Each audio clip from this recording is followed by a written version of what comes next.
ونؤمن به ونتوكل عليه ونعوذ بالله من شرور أنفسنا ومن سيئات أعمالنا من يهده الله فلا مضل له ومن يضلله فلا هادي له وأشهد أن لا إله إلا الله وحده لا شريك له وأشهد أن محمدا عبده ورسوله أما بعد. கண்ணியத்திற்குரிய இல்லாமல்ல அல்லாஹு ஜல்லஷானஹு தஆலாவின் நல்லடியார்களே, அல்லாஹுடைய பேரர்களால் புனிதமிக்க இந்த ரமலான் மாதத்தில் நபிமார்கள் வரலாறு என்ற தொடர் நிகழ்ச்சியிலே நாம் எல்லாம் தொடர்ந்து பங்கெடுத்து வருகிறோம். இந்த நிகழ்ச்சியில ஆதம் அலைஹிஸ்ஸலாத்து வஸ்ஸலாம் அவர்களுடைய வரலாற்றை, ஆதாரபூர்வமான வரலாற்றை தெரிந்துவிட்டு அடுத்தபடியாக இத்ரீஸ் அலைஹிஸ்ஸலாத்து வஸ்ஸலாம் அவர்களுடைய வரலாற்றையும் அறிந்துவிட்டு மூன்றாவதாக நூஹ் நபியுடைய வரலாற்றை பற்றி அறிந்து வருகிறோம். நூஹ் நபி அவர்களை பொறுத்தவரை அவர்கள் செய்த பிரச்சாரம், மக்களுக்கு செய்த போதனை, இவற்றையெல்லாம் பார்த்துவிட்டு அவர்களை இறைவன் கப்பலில் ஏற்றி காப்பாற்றிய செய்தியிலே நேற்றைய தினம் நம்ம நிறுத்தி இருக்கிறோம். இந்த கப்பலில் ஏற்றி காப்பாற்றிய சம்பந்தமாக வேறு பல வசனங்களில் அல்லாஹ் ரப்பல் ஆலமீன் பல்வேறு வார்த்தைகளை கொண்டு குறிப்பிடுகிறான். 21வது அத்தியாயம் 76, 77 ஆகிய இரு வசனங்களில் உனூஹன் இதுநாதா மின் கபுலு, நூஹ் நபி இதற்கு முன்னர் பிரார்த்தனை செய்தார்.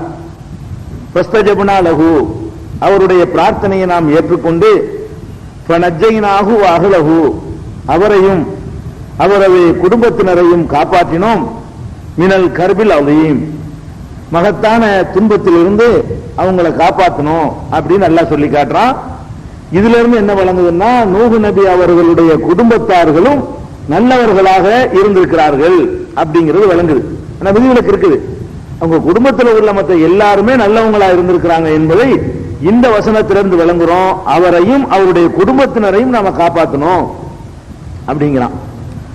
அதே மாதிரி நூஹ் அலைஹிஸ்ஸலாத்து வஸ்ஸலாம் அவர்களை அல்லாஹ் காப்பாற்றும் பொழுது சொல்றான், ஃபஅவ்ஹைனா இலைஹி அனிஸ்னஇல் ஃபுல்க பிஅயுனினா வ வஹீனா. 23வது அத்தியாயம் 27, 28, 29.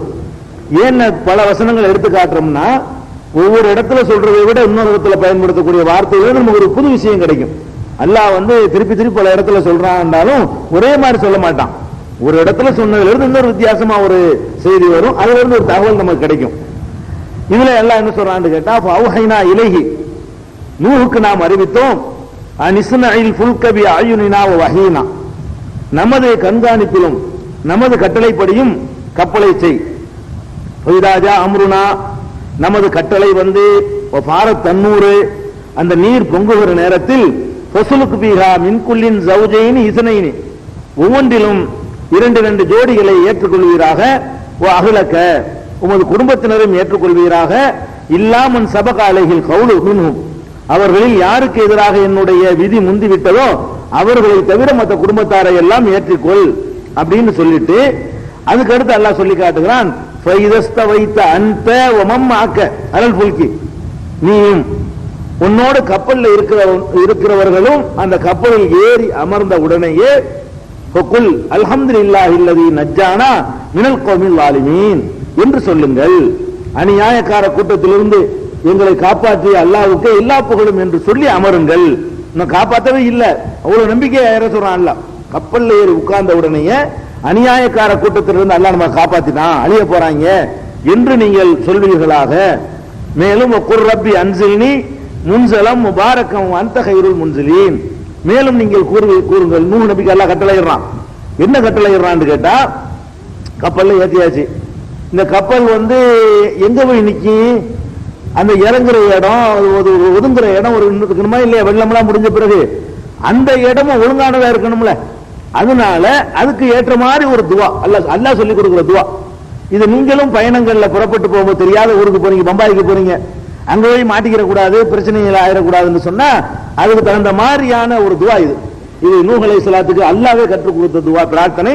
அவங்க அல்லாஹ் என்ன கேட்க சொல்றான்னு கேட்டா, ஒக்குல் நீங்கள் சொல்லுங்கள், ரப்பி அன்சில் நீ இறைவா என்னை தங்க வைப்பாயாக, மன்சிலம் முபாரக்கன் பரக்கத்தான உன்னுடைய பாக்கியம் பொருந்திய ஒரு இடத்துல நீ எங்க தங்க வைப்பாயாக, அந்த கைருள் முன்சிலீன் தங்க வைப்பவர்கள் நீதான் சிறந்தவன். நம்ம ஒரு இடத்துக்கு இருந்து புறப்பட்டு போறோம், போற இடம் என்ன ஏதுன்னு தெரியாது, நமக்கு ஆதரவு இருக்குமா, அரவணைப்பு இருக்குமா, நமக்கு ஏதாவது ஒத்துழைப்புகள் கிடைக்குமா, தனியா அனாதை விடப்பட்டுவோமா அப்படிங்கிற மாதிரி ஒரு அச்ச உணர்வு இருக்குமே. ஆனால் அந்த நிலையில நூஹ் நபி இருந்தார். மேல ஏறி உட்கார்ந்தாச்சு, வெள்ளம் பெருக்கிறது போகுது, எந்த ஊருக்கு போற எல்லாரும் அழிஞ்சு போயிடுது.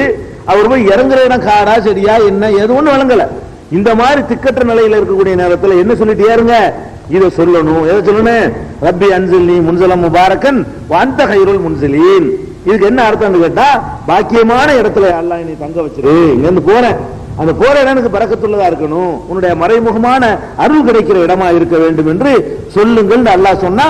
அதே மாதிரி பாக்கியம் பொருந்திய ஒரு பகுதியில கொண்டு அல்லாஹ் அவங்களை இறக்கணும், ஜோதி மலையில இறக்கணும் என்பதையும் நம்ம பார்க்கிறோம். அப்ப இது ஒரு பிரார்த்தனை எடுத்து, அதுக்கப்புறம் நூஹ் அலைஹிஸ்ஸலாம் அவர்களை பற்றி அல்லாஹ் சொல்லும் பொழுது, அஞ்சைனாஹு அவரையும் நாம் காப்பாற்றினோம், ஒமம்மாஹு அவரோடு இருந்தவர்களையும் காப்பாற்றினோம், ஃபில் ஃபுல்கில் மஷ்ஹூன் அடைத்து நிரப்பப்பட்ட கப்பலில். அந்த கப்பல்ங்கிறது பெரிய தாராளமான இடமெல்லாம் அதுல இருக்கல. இந்த கப்பல் எப்படின்னு கேட்டா, இந்த மாதிரி நீங்க அடைஞ்சு உட்கார்ந்துருக்கிறீர்கள, இப்படி ஃபில் ஃபுல்கில் மஷ்ஹூன் என்று சொல்றான். மஷ்ஹூன் என்று சொன்னால் நிரப்பப்பட்ட கப்பல்ல வைத்து அவரை காப்பாற்றினோம். கப்பல்ல ஃப்ரீயா விளையாடுறதுக்கு இடம் கிடையாது, கப்பல்ல சினிமா தியேட்டர் எல்லாம் கிடையாது. இப்ப இருக்குல்ல கப்பல்ல என்னென்ன வேண்டாம் இருக்கு. இப்ப உள்ள கப்பல்கள்ல உங்களுக்கு என்னென்ன தேவைப்படுதோ எல்லாமே கிடைக்கும் இப்ப உள்ள கப்பல்ல. அந்த மாதிரிலாம் அவர் செய்ய முடியுமா? அந்த காலத்துல அதெல்லாம் செய்ய முடியாது. யானையில இருந்து கழுத வரைக்கும் பன்றி வரைக்கும் ஏற்றி வச்சிருக்குது, எல்லாத்துலயும் ஒவ்வொரு ஜோடி. அப்ப அந்த மாதிரியான ஒரு நிலையில அவருக்கு எதுவுமே வசதிகள் இருக்காது. அந்த கப்பல் எப்படி இருந்துச்சுன்னு பார்க்க போனோம்னு சொன்னா, ரொம்ப நெருக்கடியான கப்பல். நெருக்கடி அந்த மாதிரி தான் உட்கார்ந்துருக்கணுமே தவிர, சாஞ்சிக்கலாமே தவிர பெரிய பெரிய ரெஸ்ட் எடுத்துக்கிட்டு ஆளுக்கு ஒரு பகுதியை ஒதுக்கி கொள்ளலாம் முடியாது. நிரப்பப்பட்ட கப்பலில் வைத்து அவரையும் அவரோடு இருந்தவர்களையும் நாம் காப்பாற்றி சும்மா அகரக்கினால் பாக்கி பெரியவர்களை மூழ்கடித்து விட்டோம் என்று அல்லாஹ் ரப்பல் ஆலமீன் கப்பல் எப்படி இருந்தது என்பதையும் 26வது அத்தியாயம் 118 119 ஆகிய வசனங்களை எல்லாம் சொல்லி காட்டுறாங்க. அதே மாதிரி இந்த கப்பலை அல்லாஹ் என்ன சொல்றான்னு கேட்டா, இது மூழ்கடிச்ச பிறகு இந்த கப்பல் எப்படி அமைக்கப்பட்டிருந்தது அப்படின்னு சொன்னா, கல்லபத் கபலஹும் கௌமு நூஹின் நூஹுடைய சமுதாயத்தவர்கள் இதற்கு முன் பொய்யர் என கருதினார்கள். கல்லபு அபுதனா நமது அடியாரை பொய்யர் என்று சொன்னார்கள். அவர் பைத்தியக்காரர்கள் சொன்னார்கள் அப்படின்னு. என்ன செஞ்சோம்? கப்பல்ல ஏற்றின உடனே அடுத்து அல்லாஹ் செஞ்ச வேலை என்னன்னு கேட்டா, ஃபதஹனா அபுவாப சமாய் வானத்தினுடைய வாசல்களை எல்லாம் திறந்து விட்டோம், பிமாயின் முன்ஹமிரின் கொட்டுகின்ற தண்ணீரை கொண்டு திறந்து விட்டோம். மேலிருந்து கொட்டோ கொட்டி என்று தண்ணீர் கொட்டியது. பூமியிலே நீரூற்றுகளை பீரிட்டு ஓட செய்தோம், பூமியில நீரூற்றுகளை பீரிட்டு ஓட செய்தோம். பல்தக்கல் மாவு அல அமரின் குதிரை, மேல உள்ள தண்ணீரும் கீழே உள்ள தண்ணீரும் ரெண்டும் ஒன்னா சந்தித்துக் கொண்டது. அங்கிருந்து கொட்ட இங்க இருந்து ஏற அது மாதிரி ஏற்பட்டு விட்டது. இந்த கப்பல் இருக்குல்ல, எந்த மெட்டீரியல்ல செஞ்சாரு அப்படின்னு சொன்னா, மெட்டீரியல் எல்லாத்துக்கும் பலகையும் ஆணியும் எல்லாம் சொல்றான். பலகையில செய்யப்பட்ட கப்பல் உன்னோட ஒன்று ஜாயின்க்கு ஆணி பலகைகளும் ஆணிகளும் உடைய கப்பலின் மீது அவரை செலுத்தினோம். அந்த கப்பல் எதனால் செய்யப்பட்டிருக்குன்னா, அது பலகையினால் செய்யப்பட்டுச்சு, ஆணியும் அறையப்பட்டிருந்தது அப்படின்னு சொல்லி காட்டுறான். நஜரீபி ஆயுனா அது ஓடியதும் நமது கண்காணிப்பில் தான் ஓடியது. அது இறங்குனதும் நமது கண்காணிப்பு, ஏறுறது நம்ம கண்காணிப்புல, அது ஓடுனது நமது கண்காணிப்புல தான் ஓடியது அப்படிங்கிற மாதிரி அல்லாஹ் ரப்பல் ஆலமீன் இந்த அவரை காப்பாற்றின செய்திகளை சொல்லிடுவான்.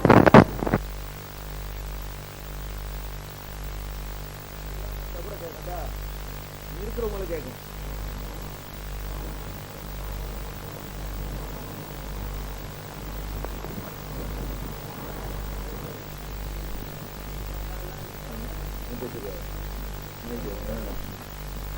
அடுத்தது இந்த கப்பலை வந்து அல்லாஹ் என்ன சொல்றான், காப்பாத்தியாச்சு. இந்த கப்பலை பற்றி அல்லாஹ் பேசும்பொழுது இன்னைக்கு கண்டுபிடிச்சிருக்கிறாங்க இல்லையா, இப்படி ஒரு கப்பல் மலையில உட்கார்ந்து அந்த மலையில இருந்து நினைஞ்சிருக்கிறான், கண்டுபிடிச்சு ஃபேனா பண்ணிக்கிறோங்க. அந்த இதுக்கு மைக்கு சொல்லுவாரு.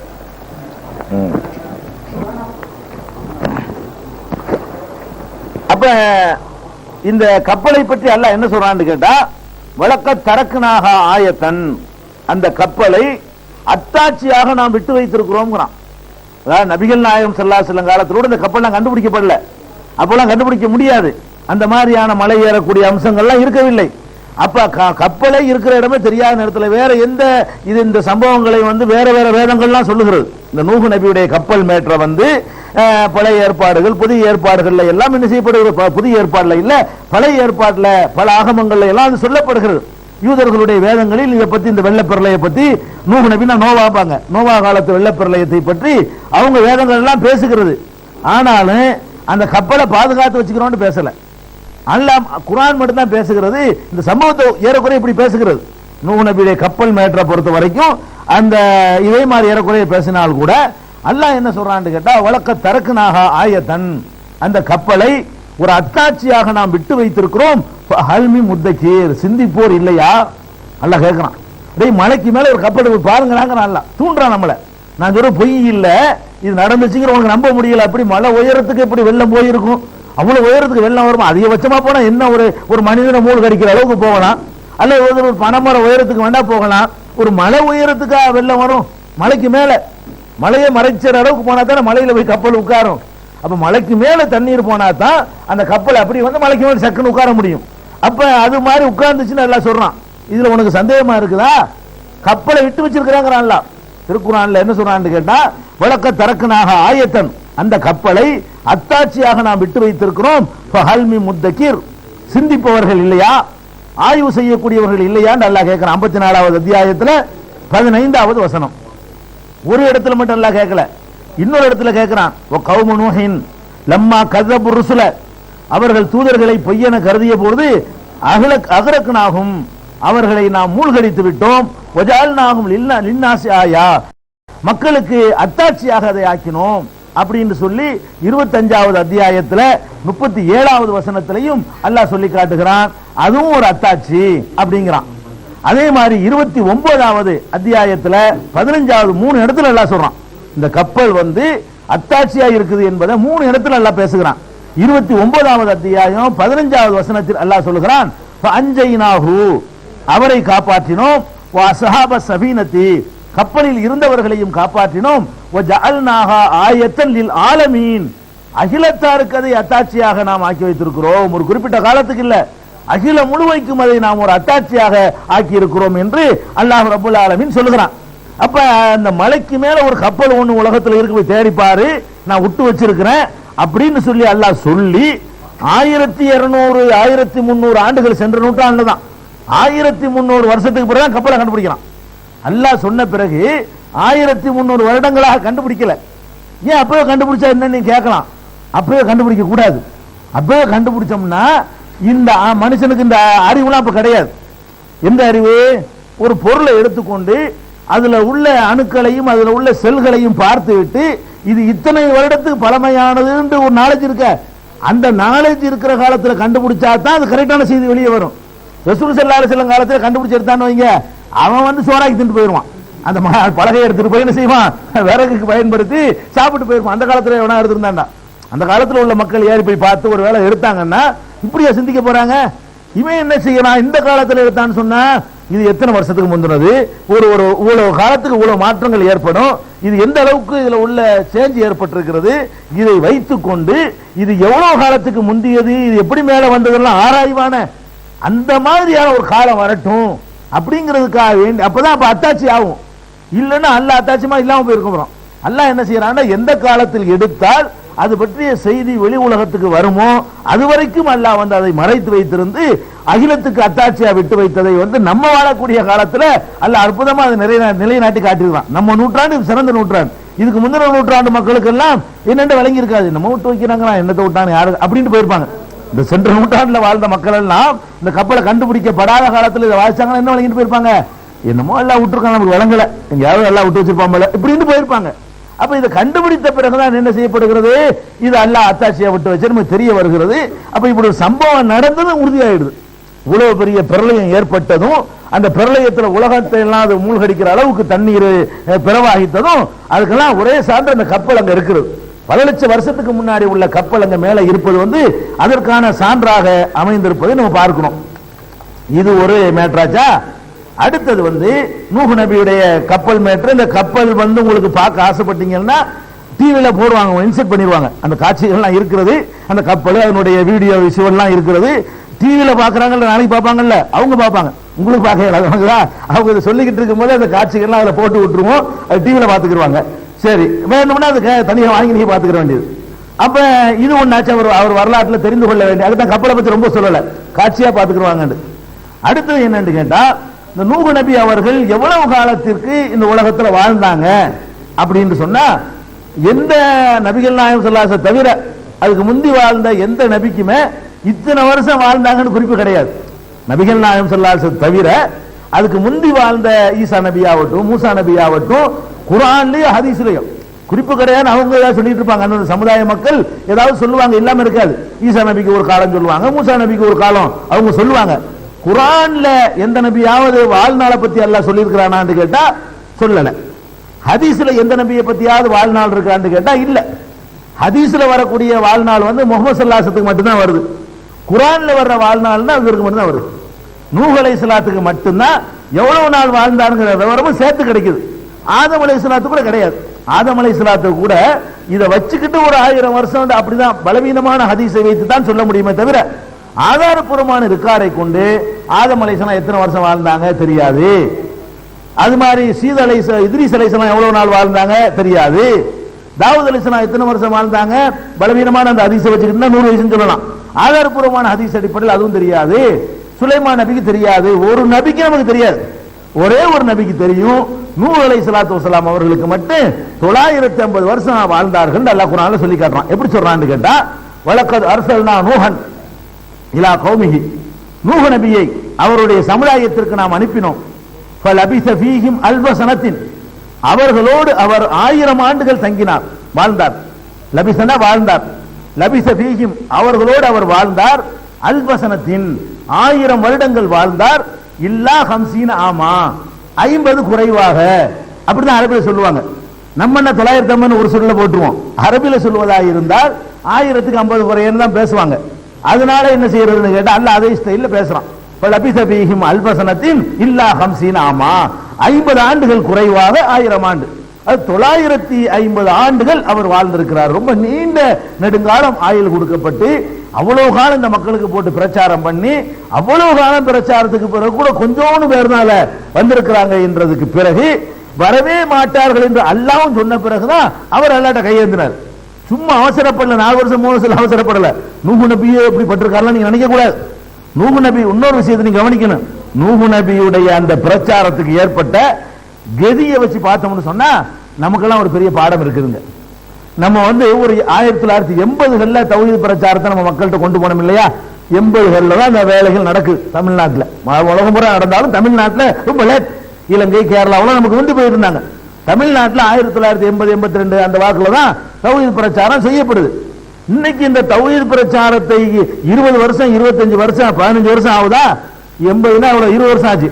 22 வருஷத்துல எடுத்து பாத்தீங்கன்னு சொன்னா கணிசமான மக்கள் ஏத்துக்கிட்டு இருக்கிற காட்சியை பாக்குறீங்க. ஒரு 22 வருஷத்துல இவர் 950 வருஷம் பிரச்சாரம் பண்ணி வருஷத்துக்கு ஒரு ஆள் கணக்குல கூட வந்துக்க மாட்டாங்க. இவங்க இருக்கு ஒரு வருஷத்துக்கு ஒரு ஆள்னா கூட ஒரு 1000 பேர் இருக்குமா இல்லையா? 950 பேர் அந்த கணக்குல கூட வரல. ரொம்ப குறைவானவர்கள் தான் நம்பிக்கை கொண்டார்கள் சொல்ற அளவுக்கு வந்திருக்கிறாங்கன்னு சொன்னா பிரச்சாரத்தில் ஈடுபடுற நமக்கு ஒரு பாடம் இருக்கிறது. நம்ம என்ன செய்யறோம்? 4 நாளைக்கு சொல்லுவோம், கேட்க மாட்டானா? ஆங்கடா எல்லாம் சரிப்பட்டு வராங்க, நமக்கு நம்ம சொல்லிங்க கேட்க போறாங்க. நாளே நல்ல விரக்தி ஆயிரும். 10 பேரை சொல்லுவோம், ஒருத்தன் கேட்க மாட்டான், ஒரே எதிர்ப்பா இருக்கு. அந்த 3 பேரை உட்காந்துக்கிட்டு இருப்போம், கலந்துடுற. 1 வருஷம் பார்ப்போம், 2 வருஷம் பார்ப்போம், என்னடா 3 4 ஆயிருக்கு 5 ஆயிருக்கு 50 காணமே, கேட்க மாட்டாங்கிறாங்களா? நம்ம 5 பேர் தானே உட்கார்ந்து இருக்கணும், 6 பேர் தானே இருக்கணும் என்று நினைத்து என்ன செய்யறோம்? 1 வருஷத்துக்குள்ளேயே நம்ம டவுன் ஆகி போயிடறோம், தளர்ந்து போயிடறோம். நூஹ் நபி நினைச்சு பார்க்கணும். 950 வருஷம் அவருக்கு நமக்கு எவ்வளவு வித்தியாசம் இருக்கிறது? நம்ம சொல்வதில் தவறுகள் ஏற்படலாம், நம்முடைய பிரச்சார முறை தவறாகி போய்விடலாம், நம்முடைய நடத்தைகளில் பழைய ரெக்கார்டுகள் மோசமா இருக்கலாம். அதையெல்லாம் வச்சுக்கிட்டு இந்த மெசேஜ் மக்கள்கிட்ட போறதுக்கு கஷ்டமா இருக்கு. நீங்க திருந்து நீங்க சொல்லுவீங்க, உங்களுக்கு தெரியாதவங்களுக்கு நேற்று என்ன அப்படின்னு கேட்டுவானா இல்லையா? அது மாதிரி நூஹ் நபியிட்ட கேட்க முடியுமா? அவருக்கு அந்த மாதிரி மோசமான ரெக்கார்டு இருந்திருக்குமா? இருக்காது. நபிக்கு எப்படி இருக்காது? கெட்ட செயல்கள் அவங்க செஞ்சிருக்க மாட்டாங்க. நம்ம எத்தனை தப்புகளை செஞ்சு திருந்தி இன்னைக்கு மக்களுக்கு போய் சொல்ல போவோம். திருந்தி போனாலும் இவன் என்ன பேசுவான்னு கேட்டா நேற்று உங்களுக்கு தெரியாதான்னு கேட்டுருவான். அப்ப இந்த மாதிரி எல்லாம் ஒரு பேக்ரவுண்ட் இல்லாத மோசமான பேக்ரவுண்ட் நமக்கு இருக்கிறது. நல்ல பேக்ரவுண்ட் அவருக்கு இருக்கிறது. அல்லாஹ்விடம் இருந்து வஹி தொடர்பு இருக்கிறது. கரெக்டா தான் உலகம் செய்வாரு, சரியான அணுகுமுறையில அவர் பேசுவாரு. இத்தனைக்கும் போக அல்லாஹ்வுடைய அத்தாட்சி வரை காட்டிக்கிறார்.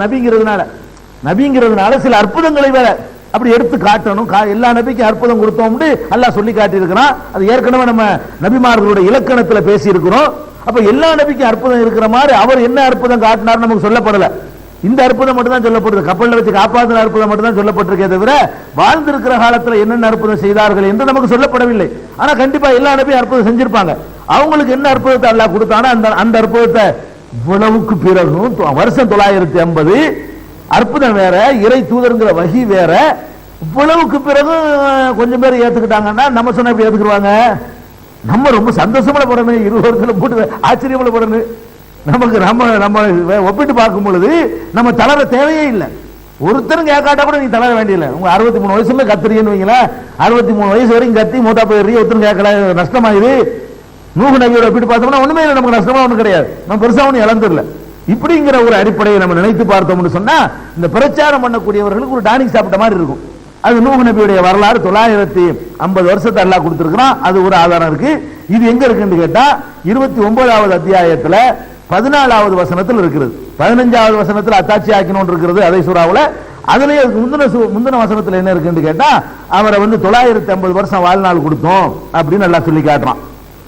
அடுத்தது நூஹ் நபியை பற்றி தெரிந்து கொள்ள வேண்டிய இன்னொரு மேட்டர் என்ன தெரியுமா? நூஹ் நபிக்கு ஒரு மனைவி இருந்தாங்க. அந்த மனைவி சரியான முறையில் அவங்க நடக்கல, நபிக்கு துரோகம் செய்தார்கள் அல்லாஹ் சொல்லி காட்டுறான். நபிக்கு செய்யற துரோகம் என்பது அது பிரச்சாரத்தில் செஞ்ச துரோகமா தான் இருக்கணும். நபிக்கு செய்யற துரோகம்னா என்ன? அவர் இறை தூதர் அங்க இருக்க இந்த பொம்பளைய இணை வைக்கக்கூடியதா இருக்கும். அந்த மாதிரியான ஒரு அடிப்படையில் நூஹ் நபியுடைய மனைவி சரியான ஒரு இவருக்கு ஆதரவா இல்லை, இவருக்கு சப்போர்ட்டா இல்லை. இதையும் அல்லாஹ் திருமறை குர்ஆன்ல சொல்லி காட்டுறான். எப்படி சொல்றான்னு கேட்டா திருக்குர்ஆன்ல நல்லவர்களுக்கு எடுத்துக்காட்டா 2 பெண்கள், கெட்டவர்களுக்கு எடுத்துக்காட்டா 2 பெண்கள் அல்லாஹ் சொல்றான். நீ நல்ல வேண்டும் உன்னை நீ தீர்மானிக்கிறியா? 2 பெண்களை காட்டுறேன், இந்த பெண்கள் மாதிரி நீ நடந்தால் நீ நல்லவன். அல்லாஹ் குர்ஆன்ல சொல்லி காட்டுறான். எந்த 2 பெண்கள்? ஒன்னு ஃபிரௌனுடைய மனைவி. அவங்க என்ன செஞ்சாங்க? மன்னனா கணவன் மன்னனா இருந்தும் தானே கடவுள்னு சொல்லியும் அரண்மனை வாசம் தனக்கு தந்திருந்தும் தனக்கு ஏராளமான வசதி வாய்ப்புகள் இருந்தும் கூட அவனை கடவுள்னு அந்த அம்மா ஒத்துக்கிறவே இல்லை. நீ மனுஷன் புருஷனை கடவுள்னு ஒத்துக்கல, ஊரெல்லாம் ஒத்துக்கிருச்சு, இந்த அம்மா ஒத்துக்கிற மாட்டேன்ட்டாங்க. சோத்துக்கு வழி இல்லாத மூசா நபி தான் அல்லாஹ்வுடைய தூதர், அவர் சொல்லக்கூடிய ஆள் தான் கடவுள்னு சொல்லி அவங்க என்ன செஞ்சுக்கிட்டாங்க? ஏத்துக்கிட்டாங்க. ஏத்துக்கிட்டனால என்ன பண்ணாங்க? எல்லா வசதியும் இழந்தாங்க, அரண்மனை வாழ்க்கை இழந்தாங்க, ரொம்ப கஷ்டமான வாழ்க்கை அதாவது கஷ்டப்படுத்துறது ஒண்ணு, இருந்தது இழக்கிறது ஒண்ணு. இருந்த சுகங்களை எல்லாம் இழந்தது ஒண்ணு, இழந்துட்டு விட்டுருவானா அடி உத, அது வேற தனியா நடக்கும். இவ்வளவுக்கு பிறகு அந்த அம்மா உறுதியா நின்று என்ன சொன்னாங்க? இந்த அரண்மனை எல்லாம் எனக்கு பெருசு இல்ல. அல்லாஹ் கேட்டாங்க, இது காலத் ரப்பி புனிலே இந்த கபைத்தன் ஃபில் ஜன்னா, யா அல்லாஹ் உன்னிடத்துல சொர்க்கத்துல எனக்கு ஒரு மாளிகை தான், இவனிட்டு என்னை காப்பாது. வனஜ்ஜினி மின் ஃபிரௌன வ அமலிஹி, ஃபிரௌனிடம் இருந்தும் அவனுடைய சித்திரவதையிலிருந்து என்னை காப்பாத்திரு. இந்த அரண்மனையை எனக்கு வேணாம், தூக்கிடு, நான் தயாரா இருக்கிறேன், நீ அந்த அரண்மனையை கொடு, நீ வச்சுக்கிறிய மறுமையில அந்த அரண்மனையில எனக்கு ஒரு மாளிகையை தா, அது நிரந்தரமானது, இது அற்பமானது, எனக்கு வேணாம் அப்படின்னு உறுதியா நின்றாங்களே. இப்படி நீங்கள் இருந்தா தான் நீங்க மூமின். மூமினுக்கு எடுத்துக்காது. இந்த உலகமா மறுமையான ஒரு கொஸ்டின் உங்க முன்னாடி வைக்கப்பட்டால் அந்த மாதிரி நேரத்தில் இந்த உலகத்தை எட்டி மிதிச்சுட்டு மறு உலகத்தை தேர்ந்தெடுக்கணும். உலகத்தை நிராகரிக்க சொல்லல, உலகத்தை நல்லா அனுபவிங்க. இந்த உலகத்தை அனுபவிக்கிறதுக்காக வேண்டி அதை இழக்க வேண்டி வரும் என்ற நிலை வந்தால் இதை இழக்கணும், அதை இழந்துடக்கூடாது. இது மூமினுக்கு எடுத்துக்காட்டு. இரண்டாவது மரியம் அலைஹிஸ்ஸலாத்தை சொல்றான். இன்னொரு பெண் யாரு?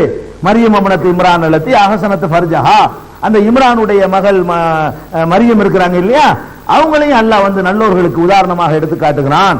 அவங்க என்ன பண்ணாங்க? தன்னுடைய கற்பை காத்து கொண்டார்கள், அல்லாஹ்வுடைய கட்டளைகளுக்கு அப்படி கட்டுப்பட்டார்கள், உண்மைப்படுத்தினார்கள். இறைவனை அதிகம் அதிகம் தவம் செய்து வணங்கக்கூடியவர்களாக இருந்தார்கள். பெண்கள்ல வணக்க வழிபாடுகள் அதிகமாக மூழ்கி துளைத்தவர்களுக்கு உதாரணமாக மரியம் அலைஹிஸ்ஸலாத்தையும், வீரத்திற்கும் தியாகத்திற்கும் உதாரணமாக ஃபிரௌனுடைய மனைவியும் அல்லாஹ் எடுத்து காட்டுறான். இவங்களுக்கு பெரிய எதிர்ப்புகள்லாம் பெருசா அவன் அடிவதெல்லாம் வரல. ஈசா நபி விஷயத்தை நம்ப மாட்டேன்னாங்க. அவரை நான் தான் அல்லாஹ்வுடைய அடியார்னு சின்ன குழந்தையில பேசணும்னு சாப்டர் ஓவர் ஆயிடுச்சு. வணக்க வழிபாடுகளில் தங்களை அர்ப்பணிச்சிருந்தாங்க. கானத்து மினல் கானித்தீன், இறைவனுக்காக அதிகமாக கட்டுப்பட்டு நடக்கக்கூடிய பெண்ணாக இருந்தார்கள் என்று அல்லாஹ் சொல்லி காட்டுறான். வஸ்தஃபாக்கி அலா நிசாஇல் ஆலமீன், அகிலத்து பெண்களை விட அல்லாஹ் உன்னை தேர்ந்தெடுத்து விட்டான் என்று மரியம் அலைஹிஸ்ஸலாத்தை பார்த்து அல்லாஹ் சொன்னதாக, ஜிப்ரீல் சொன்னதாக திருமறை குர்ஆன் பேசுகிறது. அப்ப ரெண்டு பெண்களை நல்லோருக்கு உதாரணமா காட்டுறானா, கெட்டவங்களுக்கு உதாரணமா அல்ல யாரை காட்டுறான்னு பார்த்தா இவருடைய மனைவியை காட்டுறான். அதே தொடர்ச்சியிலேயே எதுல வருது? 66வது அத்தியாயத்துல 9வது வசனத்துல நல்லவர்களுக்கு உதாரணம் காட்டுறான். 8-9ல 10வது வசனத்துல என்ன பண்றான்னு கேட்டா கெட்டவங்களுக்கு உதாரணம் எப்படி காட்டுறான்? லரபல்லாஹு மஸலன் லில்லதீன கஃபரு, நிராகரிப்பவர்களுக்கு ஒரு உதாரணமாக அல்லாஹ் காட்டுகிறான். இம்ராத்த நூஹின், நூஹுடைய மனைவியையும், வம்ராத்த லூத்தின், லூத் நபியுடைய மனைவியையும் அல்லாஹ் கெட்டவங்களுக்கு உதாரணமா காட்டுறான். இந்த ரெண்டு பேருமா நடந்தீங்க நீங்க கெட்ட ஆளுங்க, அந்த ரெண்டு பேருமா நடந்தீங்க நீங்க நல்ல ஆளுங்க. நல்ல ஆளுக்கு பொம்பளை தான் உதாரணம், கெட்ட ஆளுக்கு பொம்பளை தான் உதாரணம். பெண்கள் ஆன்மீகத்தில் நம்மளுக்கு எல்லாம் மிஞ்சி நிக்கிறது பெண்கள் தான். ஆக கலிசடைகளா இருக்கிறது பெண்கள். ரெண்டையும் மேல தூக்கி போடுறான். ஆக மேலையும் போயிடுவாங்க, கீழையும் கிடப்பாங்க. ரெண்டு மாதிரியா இருக்குது. இது கெட்டவங்களுக்கு உதாரணம் யாருன்னு கேட்டா நூஹ் நபி. ஒரு நபியுடைய மனைவியா இருந்தா எவ்வளவு வாய்ப்பு பத்தில, எவ்வளவு பாக்கியம். அந்த அம்மா எப்படி நடந்திருக்கணும்? சாதாரண பெண் நடக்கிறத விட நேரு வழி நடப்பதற்கான அத்தனை வாய்ப்புகள் அந்த அம்மாவுக்கு கிடைக்குது. வீட்டுக்குள்ளே அவரை பார்க்குது, அவருடைய பரிசுத்தத்தை பார்க்கும், அவருடைய நேர்மையை பார்க்கும். வெளி உலகத்தில் 1000 நடிச்சிடலாம், வீட்டில் கரெக்டா தெரிஞ்சு போறோம் ஒரு மனிதனுடைய சுயரூபம். அப்ப அந்த சுயரூபத்தை அந்த அம்மா கரெக்டா பார்த்திருந்தால் பொய் சொல்லல, இவர் ஏமாத்தல, இவர் ரொம்ப பொய்ரா இருக்காரு, இதை வச்சு அவர் சம்பாரிச்சா தான் வீட்டுல திம்பாரு, இவர் அப்படி சம்பாரிச்ச மாதிரி இல்ல, கஷ்டப்படுறாரு, இவர் இறைவனுக்காகத்தான் பாடுபடுறாருன்னு அந்த அம்மா கரெக்டா கண்டுபிடிச்சு இருக்கணும். இந்த அழகான ஒரு பொக்கிஷத்தை பாக்கியத்தை கூட அந்த அம்மா என்ன செய்யல, பயன்படுத்திக்கல. நேர்வழி பெறுவதற்கான அதிக வாய்ப்பு அந்த அம்மாவுக்கு நேர்வழி பெற வாய்ப்பே இல்லை. எந்த அம்மாவுக்கு? ஃபிரௌனுடைய மனைவிக்கு. ஃபிரௌனுடைய மனைவிக்கு புருஷன் வழியில் அப்படி அவங்க போயிருக்கலாம். அவங்க அந்த அதெல்லாம் எழுத்துட்டு வர வேண்டிய அவசியமே இல்லை. அதை எழுத்துக்கிட்டு அவங்க நேர்வழியில் அப்படி போறாங்க. ஒரு நபிக்கு மனைவியா இருந்து இப்படி போறாங்க பாருங்க, எப்படி உல்டாவாகுதுன்னு பாருங்க. அதான் நாடியவர்களுக்கு எல்லாம் நேர்வழி கொடுப்பாங்க ஒரு ஆதாரம் அல்லாஹ் சொல்லி காட்டுறான். நூஹுடைய மனைவியையும் லூத்துடைய மனைவியையும் அல்லாஹ் கெட்டவர்களுக்கு, நிராகரிப்பவர்களுக்கு முன்னுதாரணமாக எடுத்து காட்டுகிறான். இவங்க என்ன பண்ணாங்க இந்த பொம்பளைங்களும் அப்படின்னு கேட்டா, கானத்தா தஹத் அப்தைனி மின் இபாதினா சாலிஹைனி, சாலிஹான நல்லோர்களாகிய 2 அடியார்களுக்கு, நமது அடியார்களுக்கு மனைவியராக இருந்தார்கள். 2 பேர் நல்ல ஆளுக்கு, லூத்து நல்ல ஆளு, நூஹு நல்ல ஆளு. 2 நல்ல மனிதர்களுக்கு இவர்கள் என்னஞ்சாங்க, மனைவியராக இருந்தும் கானத்தாகுமா, துரோகம் செய்து விட்டார்கள். 2 பேர் நினைஞ்சிட்டாங்க, துரோகம் செய்து விட்டார்கள். ஃபலம் யுக்னியா அன்ஹுமா மினல்லாஹி ஷையா, எனவே இந்த 2 நபிமார்களும் தங்கள் மனைவியரை அல்லாஹ்விடமிருந்து காப்பாற்ற முடியவில்லை. அப்ப என்ன நடந்து போச்சு? வகீல் அதுகுலன் நாரமா அத்தாகிலீன், நரகத்திற்கு செல்ல கூட்டத்தோடு சேர்ந்து நீங்களும் செல்லுங்கள் என்று எழுதப்பட்டு விட்டது. 2 பேருக்கும் நான் எழுதிட்டேன். புருஷன் சொன்னாலும் விட போறது இல்லைனா, நூஹு சொன்னாலும் நான் கேட்க போறது இல்லை, லூத்து சொன்னாலும் கேட்க போறது இல்ல. 2 நபிமார்களுக்கும் அவங்க மனைவிமார்களை காப்பாற்ற இயலாது அப்படின்னு அல்லாஹ் சொல்றான். இதுல என்ன விளங்குது? ஒரு விஷயம் விளங்குது, நூஹு நபியுடைய ஒரு மனைவி அவங்க மோசமானவங்களா இருந்திருக்கிறாங்க அப்படின்னு விளங்குறது ஒண்ணு. 2வது விளங்குது, எந்த ஒரு மகான் பெரியாரா இருந்தாலும் தன்னுடைய பொண்டாட்டிய ஒரு நபி காப்பாற்ற முடியலன்னா நம்ம என்ன நினைச்சுக்கிட்டு இருக்கிறோம்? முரீது வாங்கினா அவுலியா சேக்கு காப்பாத்திடுவாரு, அவர் நம்மளை கையை பிடிச்சி அப்படி பையத்து பண்ணோம்னா நம்மளை அப்படியே கரை சேர்த்துருவாருன்னு நினைக்கிறோமே. ஒரு நபிக்கு தன்னுடைய மனைவியை காப்பாற்ற முடியவில்லை என்பதுக்கு மேல அது முடியலன்னா உங்களை இந்த சேகுக்கு நீங்க யாரு? மாமாவா, மச்சானா, மருமவனா, தங்கச்சியா? என்ன உறவு உங்களுக்கு? பொண்டாட்டிய புருஷனை காப்பாற்ற இல்லை, புருஷனை சாதாரண ஆளவர் நபி, அல்லாஹ்வுடைய தூதர். அப்ப அல்லாஹ்வுடைய தூதராக இருந்து அவ்வளவு 950 வருஷம் அல்லாஹ்வுக்காக பாடுபட்ட ஒரு மனிதரால தன் மனைவி தவறான வழியில் சென்றால் அல்லாஹ்ட்ட போய் ரெக்கமெண்ட் பண்ண முடியாது, காப்பாற்ற முடியாது என்ற ஒரு பாடமும் இந்த நூஹ் நபியுடைய வரலாற்றில் நமக்கு இருக்கிறது. 66-10 வசனத்தை திரும்ப திரும்ப வாசித்து பார்த்தார்களே ஆனால் இந்த மாதிரி பையத்து முறியுது, அவர் காப்பாற்ற அந்த பேச்சே வர. இந்த வசனத்தை திருப்பி திருப்பி அசை போட்டு பார்த்தார்களே ஆனால் இந்த மாதிரி போலி ஆன்மீகம் பேர்ல ஏமாத்துறாங்க இல்லையா, நாங்க உங்களை தீட்சை தந்து உங்களை கரை சேர்த்துருவோம், அதெல்லாம் நடக்கவே நடக்காது என்பதையும் இதுல இருந்து வழங்கிக் கொள்கிறோம். ஒண்ணு, மனைவி ஒரு பக்கம் அப்படியாச்சா, மகன் இவருக்கு வாழ்க்கையை பாருங்களேன். மனைவி ஒரு பக்கம் எப்படி இருந்தா இவருடைய மகன் எப்படி, மகன் நிறைய மகன் இருந்திருப்பாங்க, ஒரு மகன், ஒரே ஒரு மகன், ஒரு மகன் எப்படி இருக்கிறான்னு கேட்டா அதை அல்லாஹ் சொல்லி காட்டுகிறான். எப்படி சொல்றான், ஓஹிய தஜ்ரீபிஹிம், நேத்து வாச வசனத்துல வருகிறது, இன்னொரு ரிப்பீட் மகனை சொல்றதுக்காக வேண்டி. 11:42 ஓஹிய தஜ்ரீபிஹிம் ஃபீ மௌஜின் கல்ஜிபால், அந்த கப்பல் மலைகளை போன்ற அலைகள் மீது தவழ்ந்து சென்றது. கானபி மாதிரின் நாதா நூஹு நிபுணகு, நூஹு நபி அவர்கள் தம்முடைய மகனை அழைத்தார்கள். மகனே எப்ப அழைக்கிறார்கள், கானபி மாதிரி அவன் ஒதுங்கி இருந்தான், இவர் கொள்கையை விட்டு ஒதுங்கி இருந்தான் அல்ல கப்பலை விட்டு ஒதுங்கி இருந்தான், அழைக்கிறார். யாபனை ஏற்கமானா, மகனே நம்மோட வந்து ஏறிக்கப்பா, வளாத்தக்கும் ஆள் காபிரின், நிராகரிக்கிற ஆட்களோடு நீ சேர்ந்துராத, இறைவனை ஏற்றுக்கொண்டவர்கள் சேர்ந்து வந்து ஏறிக்க அப்படின்னு சொன்னார். அவன் என்ன சொன்னா, ஆவி இலா ஜபலின் யாசிமுனி மினல்மா, தண்ணீரில் இருந்து காப்பாற்றுகிற மலையின் மீது நான் ஏறிக்கொள்வேன் அப்படின்னு மகங்காரன் சொல்லிட்டான். உன் கொள்கையை ஏத்துக்கிற முடியாது, செத்தாலும் ஜாவன் இல்லாட்டி மலையில் ஏறி முயற்சி பண்ணி தப்பிச்சுக்கிறேன், இதுக்காக வேண்டி நான் வந்து கொள்கை விட மாட்டேன், தப்பான கொள்கைகள் அவனுக்கு ஒரு உறுதிப்பாடு இருந்திருக்குது. அப்ப இது சொன்ன உடனே ரெண்டு பேருக்கு மத்தியில் ஒரு அலை ஒன்று குறுக்கிட்டது, மூழ்கடிக்கப்பட்டு விட்டான். தகப்பன் கண் முன்னாடி மகன் மூழ்கடிக்கப்படும் பொழுது உலகத்தில் காப்பாற்ற, மறுமையில காப்பாற்ற இல்ல, கொண்டாடிய நரகத்துக்கு போறத விட்டு காப்பாற்ற இல்ல, உலகத்துல மூழ்கி சாவுறதுல இருந்து யாரை காப்பாற்ற முடியல, பெத்த மகனை காப்பாற்ற முடியல. எப்படி காப்பாற்றுவாங்க, மையத்து பண்ணா அவளியா முறிது வாங்கினா வியாபாரம் நல்லா இருக்கும், வியாபாரத்துல பறக்க செய்வார்கள், எப்படி முடியும், பெத்த மகனை காப்பாத்துறதுக்கு ரைட் இல்லையா அவருக்கு, ஆகிரத்துல காப்பாற்றுவாங்கன்னு தான் பையத்து வாங்குறாங்க. துன்யாவுல நல்லா இருக்கிறதுக்காக பையத்து வாங்குறாங்க. கல்யாணம் பண்ணணுமா அவர்கிட்ட போய் கேட்பாங்க, எப்ப பண்ணலாம், எத்தனை நீங்க தேதி குறிச்சுட்டாங்க, இந்த பொண்ணை கட்டுற அந்த பொண்ணை கட்டுறதா, அதையும் போய் கேட்பாங்க, நல்லா இருப்பாங்களாம். எப்படி அந்த அதிகாரம் நூஹு நபிக்கு இல்லாத அதிகாரத்தை ஒரு கல்லா கொடுத்துட்டானா, முடியல, மகனை காப்பாற்ற இல்லை என்பதை நம்ம பார்க்கிறோம்.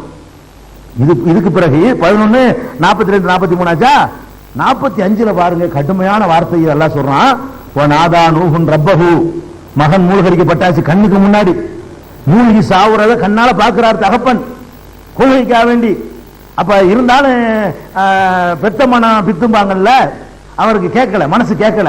உடனே அல்லாஹ்ட்ட கையேந்துறாரு, யா அல்லாஹ் இன்னபுனி மின் அஹ்லி ஃபகால ரப்பி இன்னபுனி மின் அஹ்லி, இறைவா என் மகன் என் குடும்பத்தில் ஒருத்தன் தானே, அவர் கேட்கிறாரு, என்னுடைய குடும்பத்தில் ஒருத்தன் தானே என்னுடைய மகனு, இன்ன வாதக்கல் ஹக்கு, உன்னுடைய வாக்குறுதி மெய்யானது தானே, குடும்பத்தெல்லாம் காப்பாத்துறேன்னு சொன்னீங்க, அதை மட்டும் பிடிச்சிட்டாரு அவரு. உன் குடும்பத்தை ஏத்திக்கன்னு அல்லாஹ் சொன்னான்ல, அல்லாஹ் சொல்லும் போதே கரெக்டா தான் சொன்னான். என்ன சொன்னா, உன் குடும்பத்தை ஏத்திக்க, யாருக்கு எதிராக என்னுடைய விதி முந்தி விட்டதோ அவர்களை தவிரன்னு சேர்த்து சொன்னான். அதை விட்டார் இவர், வசதியை விட்டுட்டு என்ன செய்வாருன்னா, நீ தானே குடும்பத்தை காப்பாத்துறான்னு சொன்ன, இவன் என் குடும்பம் தானே அப்படிங்கிறாரு. ஏன்னா ஏற்கனவே அந்த ஆயத்தை வாய்ச்சி காட்டிட்டோம். என்ன அல்லாஹ் சொன்னா, நீ வந்து கப்பல்ல ஏத்திக்க, உன்னுடைய குடும்பத்தாரை ஏத்திக்க, இல்லாமன் சபக அலைஹில் கவுலு, யாருக்கு எதிராக என்னுடைய கட்டளை முந்தி விட்டதோ அவனை ஏத்தக்கூடாது. அது இவன் அடங்குவான்னு அவருக்கு தெரியுது, பாசம் அப்படி கேட்க வைக்குது. கேட்ட உடனே இன்ன வாதக்கல் ஹக்கு, உன்னுடைய வாக்குறுதி உண்மைதானே, நீ சொன்னா கரெக்டா செய்வீங்க, என் மகன் குடும்பத்தில் ஒருத்தன் தானே, அந்த அஹ்கமுல் ஹாக்கிமீன், நீ தீர்ப்பளிப்பவர்கள் எல்லாம் சிறந்த தீர்ப்பளிப்பவனாச்சே, அதனால மகனை ஏதாவது காப்பாத்துனேன் அப்படின்னு சொல்றாரு. அப்ப அல்லாஹ் என்ன சொன்னா தெரியுமா, கால இறைவன் கூப்பிடுறான், யானோ நூஹே இன்னஹு லைஸ மின் அஹ்லிக, அவன் உன் குடும்பத்தை சேர்ந்தவன் அல்லன். உனக்கு பிறந்தவன் குடும்பமா, உன் கொள்கைப்படி நடந்தா தான் உன் குடும்பத்தை சேர்ந்தவன், நீ சொல்றபடி நேர்மையான வாழ்க்கை வாழ்ந்தா தான் குடும்பத்தை சேர்ந்தவன், உனக்கு பிறந்ததுனால உன் குடும்பமாக முடியாது. இன்னஹு லைஸ மின் அஹ்லிகன்றான், அவன் உன் குடும்பத்தை சேர்ந்தவன் அல்ல. இன்னஹு அமலுன் கைரு சாலிஹின், இது நல்ல செயல் இல்லை. இந்த மாதிரி என்கிட்ட பேசுறது, அவன் ஆள் சரியா நல்லா தெரியும் உனக்கு, காபிர் ஆவாத, நிராகரிக்கிறது ஆவாத நீ தான் சொல்லி கூப்பிட்ட, அப்போ மாட்டேன்ட்டான், நல்லா தெரிஞ்சுக்கிட்டு என்கிட்ட கேட்கறீல, இன்னஹு அமலுன் கைரு சாலிஹின், இது நல்ல செயல் கிடையாது. இந்த மாதிரி அவனுக்கு என்கிட்ட கேட்கறது இருக்க, அதே தப்பு. அது மட்டும் நீ பாடல, அல்ல ஃபலா தஸ்அல்னி மா லைஸ லக பிஹி இல்முன், உனக்கு அறிவு இல்லாத விஷயத்தை பத்தி என்னிடத்துல பேசாதே. அல்லாஹ் கேட்கிறான், ஃபலா தஸ்அல்னி, நபிக்கு சொல்ற வார்த்தையை பாருங்க. யார் என்ன செய்ய முடியும், அவன் நல்லா நடந்தா மட்டும் தான் நடத்த வைக்க முடியும். அவன் வைக்கணும். இஸ்லாத்தினுடைய அடிப்படை ஃபண்டமெண்டல் என்ன, எல்லா நபிமார்களும் போதித்த கொள்கை என்ன, ஒவ்வொரு மனிதனும் அவன் நல்லவனா நடக்க வேண்டும், நல்லவனுக்கு மகனாக இருந்தாலோ, நல்லவனுக்கு மனைவியா இருந்தாலோ, நல்லவனுக்கு புருஷனா இருந்தாலோ, அல்ல நல்லவருக்கு நண்பனா இருந்தாலோ, நல்லவர்கிட்ட போய் முறிது வாங்கி இருந்தாலோ முடியவே முடியாது. அல்லாஹ் என்ன வார்த்தை சொல்றான் பாருங்க, ஃபலா தஸ்அல்னி, என்கிட்ட கேட்காத. எதை பத்தி கேட்க கூடாது? மா லைஸ லக பிஹி இல்முன், உனக்கு இல்மு இல்லாத விஷயத்தை பற்றி, அறிவு இல்லாத விஷயத்தை பற்றி என்னிடத்தில் கேட்க கூடாது. இது பரவாயில்லை. அடுத்து பாருங்க, இன்னி அயலுக அன் தகூன மினல் ஜாஹிலீன், மூடர்களில் ஒருவராக இருக்கக்கூடாது என்று உனக்கு அறிவுரை கூறுகிறேன். அல்லாஹ் சொன்னான். ஜாஹில், ஜாஹில் என்ன? விவரம் அறியாதவராக, மூடராக ஆகிவிடக் கூடாது என்று உனக்கு நான் அறிவுரை சொல்கிறேன். இப்படி நீ அறிவாளி, ஒரு விவரம் உள்ள ஒரு நபியா இருந்துகிட்டு கேட்கலாமா என்கிட்ட வந்து? இந்த மாதிரி ஆளுக்காக நீ பேசலாமா? மகனாவே இருக்கட்டுமே, என்கிட்ட பேசலாமா அப்படின்னு சொல்லி நீ ஜாஹில் ஆகிறாத, நீ மூடர்கள் ஒரு ஆள் ஆகிறாத, எச்சரிக்கிறேன் என்று அல்லாஹ் அவ்வளவு கடுமையா சொல்றான். எங்க இருக்கு? 11:45-46. அவர் என்ன பண்றாரு? உடனே சரண்டர் ஆகிறாரு. கால ரப்பி, இறைவா, அவுது பிக்க அன் அஸ்அலுக மா லைஸ லி பிஹி இல்முன், எது பற்றி அறிவு எனக்கு இல்லையோ அது பற்றி நான் கேட்பதை விட்டு உன்னிடத்தில் நான் பாதுகாப்பு தேடுறேன். கேட்காம நீ ஆக்கி வைக்கணும், தெரியாம கேட்டுவிட்ட நீ அப்படி கேட்காம என்னை ஆக்கி வை, இனிமே வந்து அந்த மாதிரி கேட்காம என்னை ஆக்கி வச்சிரு என்று உன்னிடத்தில் நான் பாதுகாப்பு தேடுகிறேன். அதோடு நிக்கல, இல்லா தகுபிர்லி, என்னை நீ மன்னிக்காவிட்டால், ஓ தரகம்னி, எனக்கு நீ அருள் புரியாவிட்டால், அக்கும் மினல் காசிரீன், நான் நஷ்டவாளி ஆயிருவேன். இவ்வளவு கடுமையான வார்த்தை சொல்லிட்டியல்ல, நீ மன்னிக்கல என்று சொன்னா உன்கிட்ட நான் அதிக பிரசிங்கத்தனமா நான் பேசணும் பாரு, அதனால நான் நஷ்டவாளி ஆயிருவேன், என்ன மன்னிச்சிரு. கேட்டதுக்காக வேண்டி சரி பரவாயில்லை அப்படின்னு போகல. அவர் எவ்வளவு பெரிய தப்புன்னு உணர்றாரு பாருங்க. கேட்டவுடனே அல்ல மாட்டேன்டான்ல, சரி சரி அப்படின்னு விட்டு போகல. அப்ப வணங்க, இவ்வளவு கடும் வார்த்தை எல்லாம் சொன்னான்னா நம்ம எவ்வளவு பெரிய தப்பு பண்ணியிருக்கிறோம், அல்லாஹ்வுடைய அதிகாரத்தை அலையிட்டு இருக்கிறோம். அல்லாஹ்வுக்கு நல்லவனா நடக்காதவனுக்கு போய் நம்ம இப்படி ரெக்கமெண்ட் பண்றது, அல்லாஹ்வுக்கு எதிராக இருந்தவனுக்கு போய் நம்ம இப்படி சிபாரிசு பண்றது, பெரிய தப்புல பண்ணிட்டோம் அப்படின்னு விளங்கி நீ மன்னித்து அருள் புரியவில்லை என்று சொன்னால் நான் நஷ்டவாளி ஆயிருவான்ல அப்படின்னு அவர் கேட்டார்னு சொல்லி 11:47 வசனத்தை எல்லாம் சொல்றான். அப்ப என்ன வழங்குது? நூஹ் அலைஹிஸ்ஸலாமுடைய மகன் பேர்லாம் வரல. இவங்க கிஸ்ஸா எழுதி வச்சிருப்பாங்க, நூஹுக்கு நிறைய மகன் இருந்தாரு, இந்த மகனுக்கு பேர் கண்ணான்ங்கிறது அந்த மகனுடைய பேரு, கண்ணான்ங்கிற மகன் தான் அந்த மாதிரி பண்ணது, இப்படி எல்லாம் சொல்லுவாங்க. நூஹுடைய மனைவி, கெட்டுப்போன மனைவி யாருன்னா அந்த மாதிரி மனைவி யாருன்னு கேட்டு அதுக்கு ஒரு பேர்லாம் சொல்லுவாங்க. எந்த நபிமாருக்கும் பேர்லாம் நம்ம சொல்ல முடியாது. ஆதம் ஹவ்வாவை தவிர, இப்ராஹிம் ஹாஜரா சாராவை தவிர வேற எந்த நபிக்கு நீங்க என்ன செய்ய முடியாது? மனைவிமார்களுக்கெல்லாம் பேர் சொல்ல முடியாது. இப்ராஹிம் நபிக்கு ஹதீசுகள்ல பேர் வருது, ஹாஜராவும் வருது, சாராவும் வருது, ஹதீஸ்ல குர்ஆன்ல வரல. ஆதம் அலைஹிஸ்ஸலாத்துக்கு ஹவ்வாங்கிறது வந்து குர்ஆன்ல வரல, ஹதீஸ்ல வருது. ரசூல் ஸல்லல்லாஹு அலைஹி வஸல்லம் சொல்லி இருக்காங்க. வேற மூசாவுக்கு சபூரா, அய்யூபுக்கு ரஹீமா, நூஹுக்கு பாரிசா, இவ்வளவு பேர் வைக்கிறது கல்யாணம் பண்ணி வச்ச மாதிரி. இதெல்லாம் நம்ம யாருக்குமே தெரியாது. இப்படிலாம் அல்லாஹ்வும் சொல்லல, அல்லாஹ்வுடைய ரசூலும் சொல்லல. இதை விளங்கிக்கணும். மகனு அவுட்டு, மனைவி அவுட்டு. ஆனால் இந்த ஒரு மகன் ஒரு மனைவி தான் அவருக்குன்னா இல்ல. அவங்களை பார்த்தா என்ன தெரியுதுன்னு கேட்டா அதுல அல்லாஹ் சொல்லி காட்டுறான், உலகது நாதானா நூஹுன், நூஹு நம்மை அழைத்து பிரார்த்தித்தார், ஃபல நிஅமல் முஜீபூன், பதிலை பிரார்த்தனை ஏற்றுக்கொள்வதை நாமே சிறந்தவர்கள். அல்லாஹ் சொல்றான், பிரார்த்தனை ஏற்றுக்கொள்றதுல வந்து நமக்கு நிகரா யாருமே கிடையாது அப்படின்னு சொல்லிட்டு வனஜ்ஜைனாஹு அஹ்லஹு, அவரையும் அவரது குடும்பத்தாரையும் காப்பாத்தினோம். குடும்பத்தார்ல 2 பேர் மைனஸ் ஆகுது பாருங்க. இவ்வளவுதான் குடும்பம் நினைச்சிட கூடாது. இந்த 2 அல்லாமல் அவருடைய வேற வேற பிள்ளைகள் அவருக்கு இருந்திருக்கிறார்கள், வேற வேற ஒரு ரிலேஷன்ஷிப் சொந்தக்காரர்கள் இருந்திருக்கிறார்கள், அவங்களெல்லாம் நல்லவர்களா இருந்திருக்கிறார்கள், அவரை ஏற்றுக்கொண்டவர்களா இருந்திருக்கிறார்கள். 2 பேர் தான் ஏற்றுக்கல விளங்கிக்கணும். இந்த ஒரு மகன் பேர் தெரியல நமக்கு, பல மகன்கள்ல ஒரு மகன் ஏற்றுக்கொள்ளவில்லை, அவ்வளவுதான். மீதி மகன்கள் எல்லாம் இருந்தார்கள், ஹதீஸ்ல வருது. மீதி மகன்கள் இருந்தார்கள், அவங்க ஏற்றுக்கொள்ள. அதுக்கடுத்து நூஹ் அலைஹிஸ்ஸலாம் அவர்களுடைய குடும்பம், அதை பத்தி என்ன தகவல் கிடைக்குது என்று பார்த்தோம்னு சொன்னா, நூஹ் அலைஹிஸ்ஸலாம் அவர்களுக்கு வந்து ஹாம் என்ற பெயரிலையும், சாம் என்ற பெயரிலையும், யாஃபிஸ் என்ற பெயரிலையும் 3 மகன்கள் இருந்தார்கள் என்று நபி ஸல்லல்லாஹு அலைஹி வஸல்லம் சொன்னதாக ஒரு செய்தி எதுல இருக்குன்னா திருமதியில் இருக்கிறது. நபி ஸல்லல்லாஹு அலைஹி வஸல்லம் சொன்னதாக நூஹ் நபிக்கு வந்து 3 புதல்வர்கள் இருந்தார்கள். ஹாம் என்ற ஒரு பெயர்ல ஒருத்தர், சாம் என்ற பெயர்ல ஒருத்தர், யாஃபிஸ் என்ற பெயர்ல ஒருவர் இருந்தார்கள். 3 புதல்வர்கள் இருந்தார்கள்னு ஒரு ஹதீஸ் வந்து இருக்கிறது. இந்த ஹதீஸ் வந்து ஆதாரபூர்வமான ஹதீஸான்னு கேட்டா இல்ல. எதனால ஆதாரப்பூர்வமானது இல்லைன்னு கேட்டா ரெண்டு காரணம். ஒன்னு, இது அறிவிக்கக்கூடிய அறிவிப்பாளர் தொடர்ல சயீத் பின் பஷீர் என்பவர் வருகிறார். ஒரு ஆள் இடம் பெற்றிருக்கிறார். அவர் வழியாக தான் அறிவிக்கப்படுகிறது. அவர் யாருன்னு கேட்டா பலவீனமான ஆள். அவர் சரியா கரெக்டா செய்திகளை சொல்லாதவர். அவர் சொன்னா ஏத்துக்கிற மாட்டாங்க. ஒண்ணு. ரெண்டாவது இந்த செய்தியை சமுராய் என்ற நபித்தோழர் வழியாகத்தான் அறிவிக்கப்படுகிறது.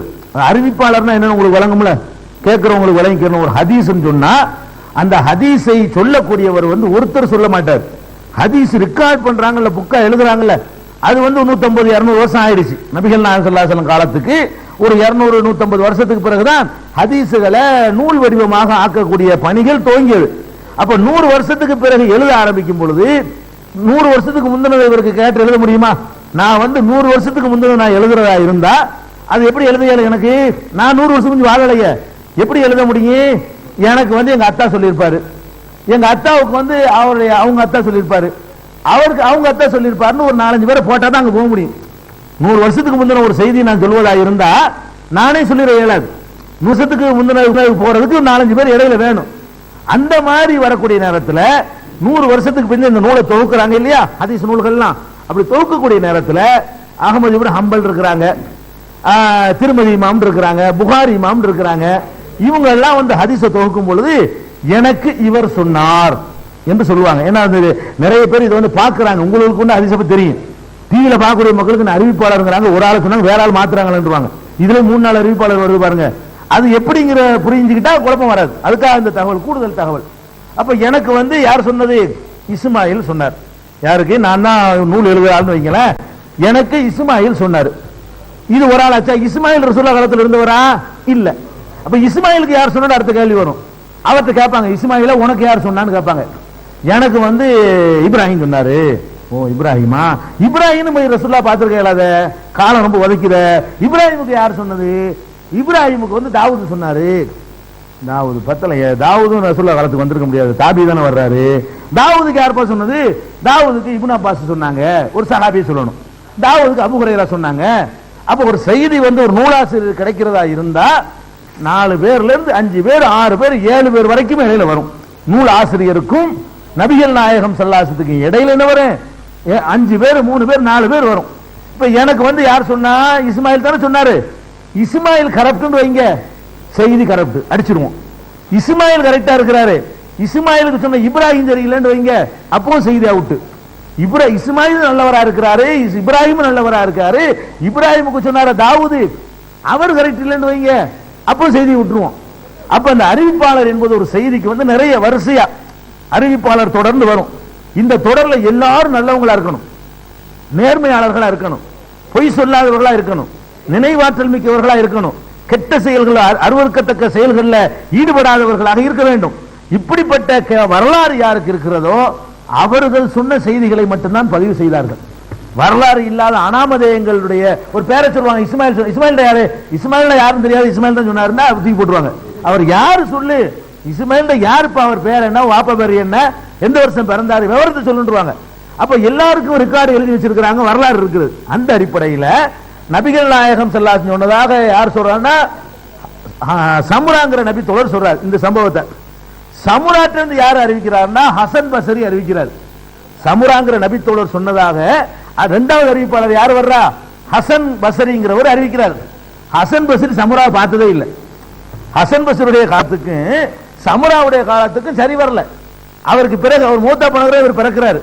அப்ப இவர் சமுராங்கிற நபி தோழரை இந்த ஹசன் பஸ்ரி பார்க்கலன்னு சொல்லும் பொழுது அவர் எப்படி இதை அறிவிக்கலும் விட்டுருவாங்க, செய்தி ஏற்றுக்க மாட்டாங்க. அப்படி வருது இதுல ஒண்ணு.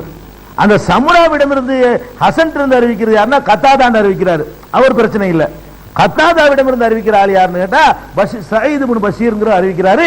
அவர் பலவீனமான ஆளு, கரெக்டா செய்திகளை சொல்ல மாட்டாரு. 2 கோளாறு இந்த செய்தியில் இருக்குது. அதனால நூஹ் நபிக்கு சாமு உண்டு ஒரு புள்ள, யாம் உண்டு ஒரு ஹாம் உண்டு ஒரு புள்ள, யாபீது ஒரு புள்ளன்னு சொல்லக்கூடிய செய்தி ஏற்கத்தக்க செய்தி இல்ல. ஹதீஸ் நூல்ல இருந்தாலும் சொல்லக்கூடிய ஆளுக்கு சரியில்லாத காரணத்தினாலையும் தொடர்பு அருந்து போறதுனாலையும், ஹசனுக்கு சமுராவுக்கும் இடையில தொடர்பு அருந்து போற காரணத்தினாலையும் அந்த நியூஸை எடுத்துக்கொள்ள மாட்டார்கள் அறிஞர்கள். ஒண்ணு இது ஒண்ணாச்சா. அதுக்கு அடுத்தது இன்னொரு எல்லாமே எல்லாத்துலயுமே இந்த ஹசன் வழியாக அவர் தான் அறிவிக்கிறார், சம்ரா தான் அறிவிக்கிறாராச்சா. இந்த மாதிரி வரக்கூடிய பல நூல்கள் அகமதுல வருது. அகமதுல எடுத்துக்கொண்டாலும் இதே மாதிரி தான் வருது. சம்ராவிடமிருந்து ஹசன் தான் அறிவிக்கிறார். இந்த காரணத்தினால இது அடிபட்டு போயிடுது. இந்த செய்தி ஏத்துக்கிற கூடாது. அதனால நூஹ் நபிக்கு பிள்ளைங்க இருந்தாங்கன்னு நிறுத்திக்கணுமே தவிர பேரெல்லாம் சூட்டக்கூடாது. நூஹ் நபிக்கு பிள்ளை இத்தனை பேர் என்ன சொல்றது ஆதாரமற்ற செய்தியா போயிடுது. அதுக்கடுத்து என்ன பண்ணிருக்கிறாங்கடா, நூஹ் நபியை பொறுத்த வரைக்கும் இன்னும் கொஞ்சம் சில மேட்டர்களை கொஞ்சம் எழுதி வச்சுக்கிறாங்க. என்ன எழுதி வச்சுக்கிறாங்கன்னு கேட்டா, நூஹ் நபி கப்பல்ல இருந்து காப்பாற்றப்பட்டாங்கல்ல, இந்த கப்பல்ல இருந்து காப்பாற்றப்பட்டது என்னைக்குன்னு கேட்டா அது ஆஷூரா அன்னைக்கு காப்பாற்றப்பட்டாங்க. இந்த முஹர்ரம் 10 வந்துருச்சுன்னு சொன்னா பயான் பண்ணுவாங்க உலமாக்கள். அவங்க கிசாவில் பயான் பண்றதுக்கு மேட்டர் வேணும்ல, ஆஷூரா அன்னைக்கு எடுத்து வச்சுக்கிட்டு உலகத்தில் இருந்த அம்புட்டையும் ஆஷூரால கொண்டு சேர்த்துருவாங்க. ஆதம் அலைஹிஸ்ஸலாம் இறங்குனது ஆஷூரா, ஆதம் அலைஹிஸ்ஸலாம் படைச்சது ஆஷூரா, நூஹ் நபி கப்பல்ல ஏறினது ஆஷூரா, மூசா நபிக்கு மட்டும் தான் ஹதீஸ் இருக்குது. மூசா நபி காப்பாற்றப்பட்டார்கள் இருக்குதியா, அதுக்கு மட்டும் தான் ரசூல் ஸல்லல்லாஹு அலைஹி வஸல்லம் சொல்றாங்க. அதனாலதான் ஆஷூரா தினம் அந்த ஃபிரௌனிடமிருந்து கடல் பிளந்து காப்பாற்றப்பட்ட அந்த ஒண்ணுக்கு தான் ஆதாரம் இருக்கிறது. இவங்க என்ன பண்றது, மேட்டர் கொஞ்சம் அதிகமா சொல்லணுமேங்கிறதுக்காக வேண்டி எல்லா சம்பவத்தையும் ஆஷூரால ஒண்ணே ஃபிட் பண்ணிடுவாங்க. அந்த மாதிரி எழுதி வச்சிருக்கிறாங்க. அதுக்கும் எந்த விதமான ஆதாரபூர்வமான செய்தியும் இல்ல. அது பொய்ங்கிற அளவுக்கு நிராகரிக்கப்பட்ட ஒரு விஷயம். இதுவும் நூஹ் நபியை பத்தி தெரிந்து கொள்ள வேண்டிய விஷயம். அடுத்து இந்த உலக மக்கள் எடுத்துக்கிட்டீங்கன்னா சில ஆளுக்கு மங்கோலியர்களா இருக்கிறாங்க, சில ஆளுக்கு ஆப்பிரிக்காவுக்கு தனி மூஞ்சி, அன்னைக்கு சொன்னோம்ல ஆப்பிரிக்காவுக்கு தனி மூஞ்சி. இதெல்லாம் ஏன் ஏற்படுச்சு தெரியுமா? அதுக்கு ஒரு காரணம் இருக்குது, எழுதி வச்சுக்கிறாங்க. இதெல்லாம் ஏன் ஏற்படுச்சு தெரியுமா? நூஹ் நபிக்கு முந்தி அதெல்லாம் கிடையாது, ஆப்பிரிக்கா மங்கோலியெல்லாம் கிடையாதான். ஒரு நாள் நூஹ் நபி படுத்து கிடந்தாங்களாம். படுத்து கிடக்கும் பொழுது அவருடைய ஆடை விலகி கொஞ்சம் அலங்கோலமா படுத்து கிடக்கிறார் தூக்கத்துல. நபிமார்கள் அப்படிலாம் ஆடை விலகிலாம் அல்ல ஆக்க மாட்டான், அதெல்லாம் கேர்ஃபுல்லா தான் இருந்திருப்பாங்க. கதை அலங்கோலமா படுத்து கிடக்கிறாராம்.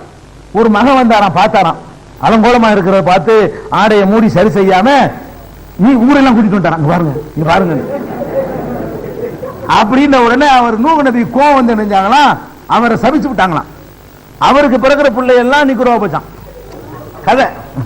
அதாவது நூஹ் நபியுடைய கோபத்துக்கு ஆளானவன அவர் வழியா பிறந்த ஆளுக்கு பூரா கருப்பு கருப்பாக நீக்குற மாதிரி என்ன செய்ய முடி சுருட்டையா போய் ஒரு தொங்கி போய் அந்த ஆப்பிரிக்காவுக்கு ஒரு மூஞ்சி இருக்குல்ல அந்த மாதிரியான மூஞ்சி அப்பதான் உண்டாகுதுன்னு சொல்லிட்டு தெரிவிச்சுக்கிறாங்க.